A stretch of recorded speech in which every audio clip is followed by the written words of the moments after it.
nono ano, tudo bem com vocês? Meu nome é Paloma, sou professora de língua portuguesa, seja muito bem-vindo ao meu canal. Olha só, hoje nós resolveremos o PET 2, semana 1 de língua portuguesa do nono ano. Mas antes disso, você já sabe, né? É rapidinho, solta a vinheta!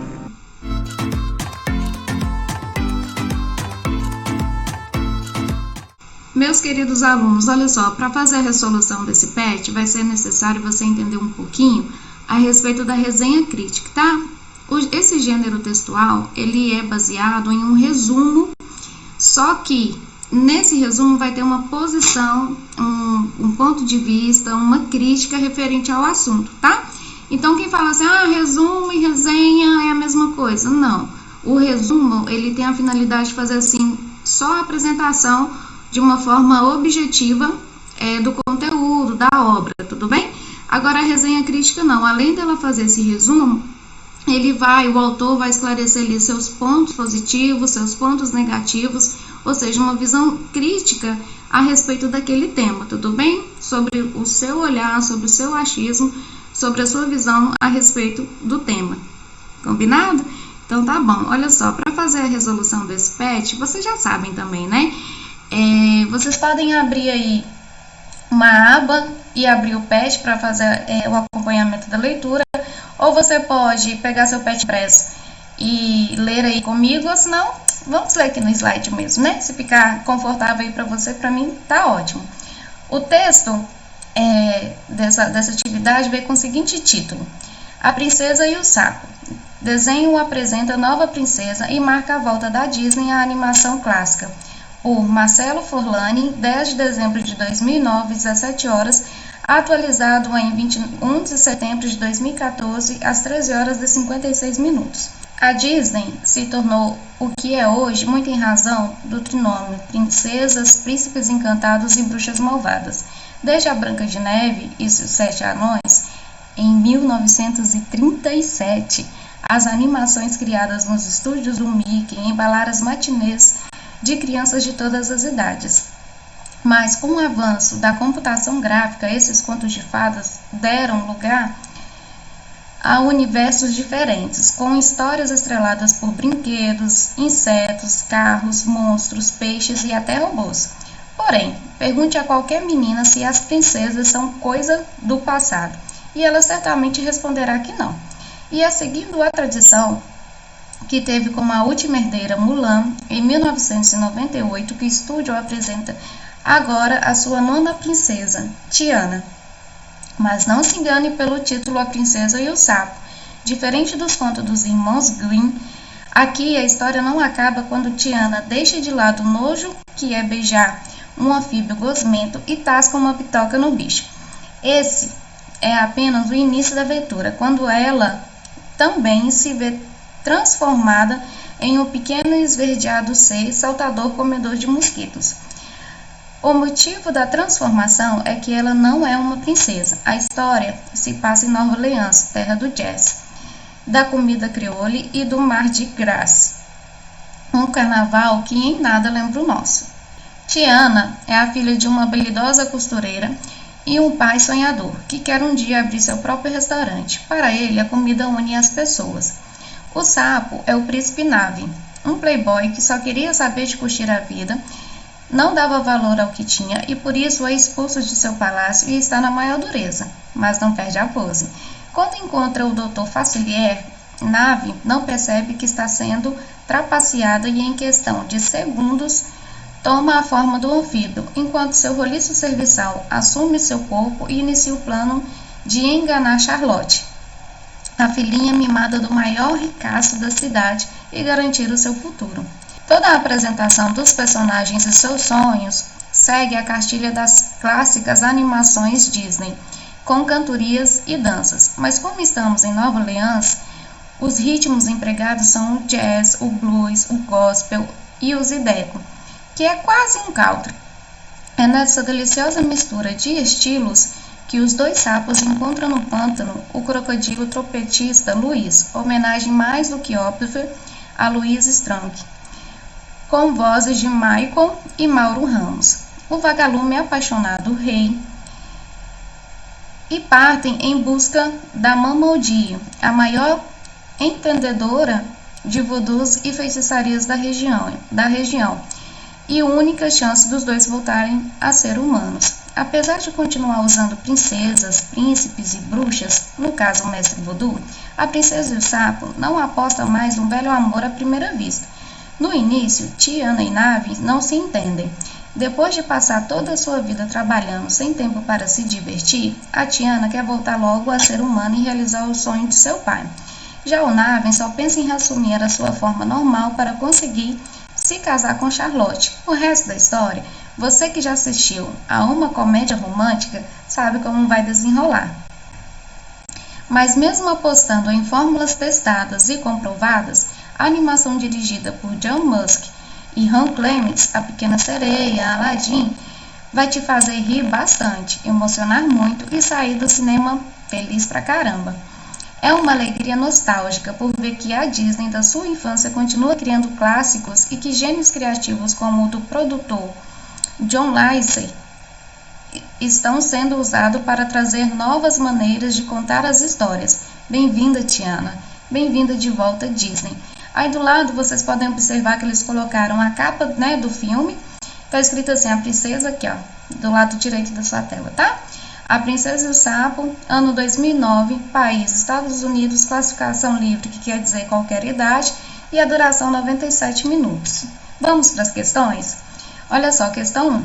O texto lido apresenta uma estrutura que associa informações, argumentos e juízo de valor para convencer o leitor de que a opinião do autor sobre a obra avaliada é justa. A. Qual é o tema da resenha? O título ou subtítulo trazem algum juízo de valor, ou seja, julgamento daquele que escreve? Então, como gabarito, nós temos o seguinte: o filme faz uma análise sobre o filme A Princesa e o Sapo, respondendo aí a primeira pergunta, né? Qual que é o tema da resenha?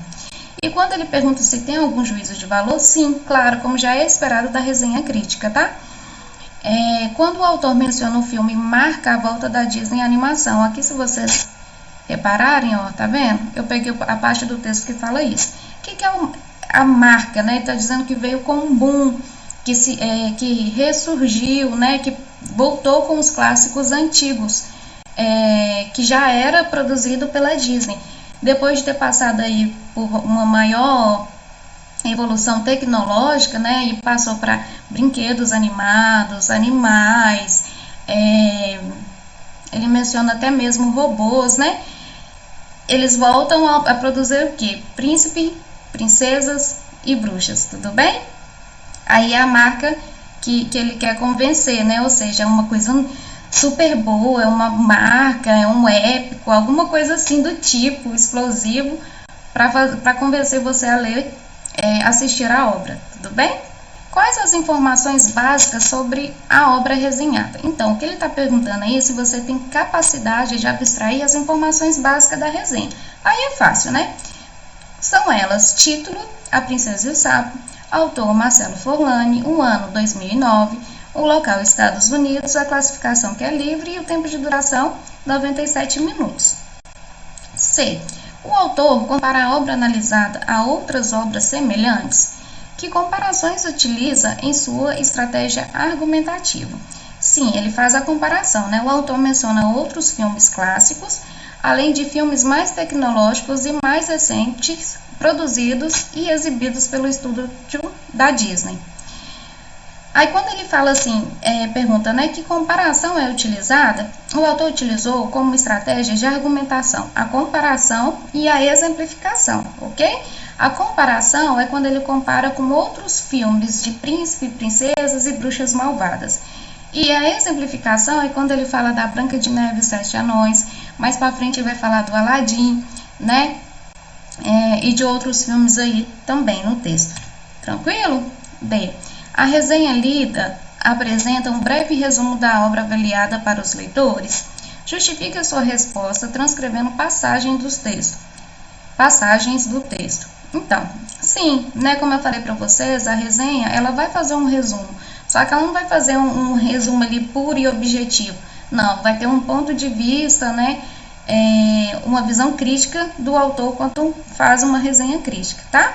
Eu peguei aí duas passagens que é quando começa falando assim, ó, diferente dos contos dos irmãos Grimm, aqui a história não acaba quando Tiana deixa de lado o nojo que é beijar um anfíbio gosmento e tasca uma bitoca no bicho. Esse é apenas o início da aventura, quando ela também se vê transformada em um pequeno e esverdeado ser saltador comedor de mosquitos, ou seja, aqui ele já está revelando para a gente que ela não é uma princesa, né? Que ela também é um anfíbio. Depois fala assim, o motivo da transformação é que ela não é uma princesa. A história se passa em Nova Orleans. Aí ele começa a dar uma ambientação, né? Falar onde a história ocorre, uma questão de espaço, de tempo, tudo bem? Depois tá assim, Tiana é a filha de uma habilidosa costureira e um pai sonhador, que quer um dia abrir seu próprio restaurante. Aqui, nessa parte do texto, eles começam a explicar para quem está lendo a resenha, quem é a personagem Tiana. Ela vai fazer isso com Nave, depois ele faz com os outros personagens também. Tudo bem? Então, sim, apresenta um resumo, só que com o ponto de vista do autor. Tranquilo? 2. Ao longo da resenha, o autor apresenta argumentos para sustentar sua avaliação sobre a obra avaliada. Conforme Marcelo Forlani, quais são os pontos positivos de A Princesa e o Sapo? E os negativos? Bom, como positivo, quando ele fala assim, vai te fazer rir bastante, ou seja, uma coisa boa. Emocionar muito, outra coisa boa. E sair do cinema feliz pra caramba, é uma alegria nostálgica, ou seja, de saudade, né? Por ver que a Disney da sua infância continua criando clássicos. Tudo bem? Então aí é um ponto positivo que ele ressalta, né? Exalta os pontos positivos da resenha. E o negativo? Quando ele fala assim, mas mesmo postando em fórmulas testadas e comprovadas, ou seja, narrativas que já foram exploradas pelo estúdio da Disney, por outros estúdios, por outros autores, né? Coisas que nós sabemos desde que nós existimos quase, né? Então, é um ponto assim, como se eu tivesse falado assim, nossa, é uma figurinha repetida, né? Que nós já ouvimos e ouvimos falar durante longos anos, mas que ainda é uma coisa boa, positiva, que ainda tem grande repercussão em vida, né, da sociedade. Tudo bem? Vamos para a próxima. B. Podemos afirmar que a avaliação de Marcelo Forlani sobre a animação A Princesa e o Sapo é positiva? Justifique sua resposta. Sim, pois o autor, na maior parte do texto, exaltou o objeto de estudo da sua resenha, mencionando vários pontos positivos. Tranquilo? C. Para os leitores, qual a importância da opinião do autor em um texto como esse? Total, né? Vamos ver aqui, ó. Podemos citar como fatores importantes para o leitor: a apresentação do conteúdo da obra, a descrição dos fatos, as formulações de conceitos positivos e negativos sobre o objeto de estudo. Assim, o leitor, telespectador, pode tomar a sua decisão em comprar ou assistir a obra ou não, tá? Então, a resenha crítica ela tem muita essa função. Qual função? De apresentar um breve resumo da história para ver se vai te interessar, se você vai gostar. E já falar, ó, isso aqui é positivo, isso aqui é negativo, né? Na perspectiva, na visão, no prisma do olhar do autor, tudo bem? Aí você vê se vai te interessar ou não, tranquilo? 3. Há na resenha lida a presença de adjetivos valorativos, ou seja, a palavra não apenas atribui qualidades como cor, textura, aparência, som, velocidade, etc., dos seres ou objetos, mas expressa uma opinião, importância, serventia de algo. Se vocês não lembram, adjetivos são aquelas palavras que têm a função de dar qualidade ou característica a um substantivo. Se eu disser assim para vocês, ó, a menina é bonita. A menina, né? Menina é o substantivo. E bonita está dando uma qualidade ou uma característica para essa menina, portanto, é seu adjetivo, tá? Aí na letra A está escrito o seguinte: identifique na resenha lida exemplos de adjetivos valorativos.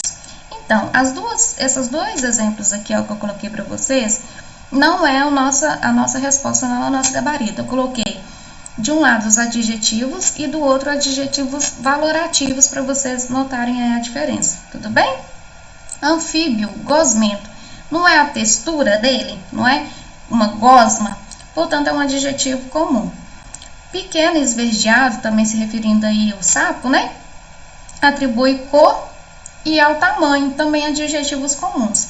Agora, Observe essa frase aqui, ó. É a filha de uma habilidosa costureira. Ou seja, aqui já está expressando importância, serventia, ou seja, a habilidade que ela tem. Tudo bem? Filhinha mimada também, né? A mimada é o adjetivo, na frase anterior, habilidosa é o adjetivo. E nessa deliciosa mistura de estilos que os dois sapos, e por aí vai, né? Deliciosa mistura, né? A palavra deliciosa aí funciona como adjetivo. Tudo bem? Vamos para a próxima questão. B. Em várias passagens da resenha, a opinião do autor é sugerida pelo uso que faz de determinadas palavras e expressões. Transcreva pelo menos uma passagem que isso ocorre. Isso aí também, gente, vocês podem ver, ler outras partes aí do texto e ter uma opinião diferente, não tem problema, tá? Vou colocar aqui o que eu encontrei. Resposta, né? Mas mesmo apostando em fórmulas testadas e comprovadas, a animação é dirigida por John Musk e Han Clements. A Pequena Sereia, Aladdin, vai te fazer rir bastante, emocionar muito e sair do cinema feliz pra caramba. Quando ele fala isso aí, é a opinião dele, foi como ele saiu do cinema após ter visto o filme, tá? E quando ele fala que é uma alegria nostálgica por ver a Disney da sua infância, continuando criando esses clássicos, né? Ou seja, é algo que ele tem saudade, que ele tem prazer em ver. Tudo bem? Já assistiu uma animação A Princesa e o Sapo? Se a sua resposta for afirmativa, você concorda com o posicionamento do Marcelo Forlani? Se sua resposta for negativa, depois de ler a resenha, você estaria motivada a assistir à produção? Então, a resposta aí é pessoal, mas eu vou dar a minha resposta para vocês. Eu não assisti o filme, tá? Mas apesar de não ter assistido a resenha, me motivou por 2 motivos. Em primeiro lugar, pelo fato da princesa ser preta. E em segundo lugar, por envolver a prática de voodoo. Ou seja, fiquei curiosa para saber quais foram as abordagens do filme sobre esses 2 temas. Temas polêmicos, né? Em sociedade, nós temos consciência disso. Esse filme ele não é recente, ele foi exibido em 2009, como nós lemos aqui. Então eu tive bastante curiosidade para saber como que foi tratado em 2009 esses 2 temas, tá? Se ver se está atual ou se já mudou alguma coisinha ali. Tudo bem? Olha só, agradeço demais a participação aqui de vocês. Inscreva-se, curte, compartilha, ativa os sininhos de notificação, tá? E eu espero vocês na semana 2, tudo bem? Um beijo, obrigada por tudo sempre.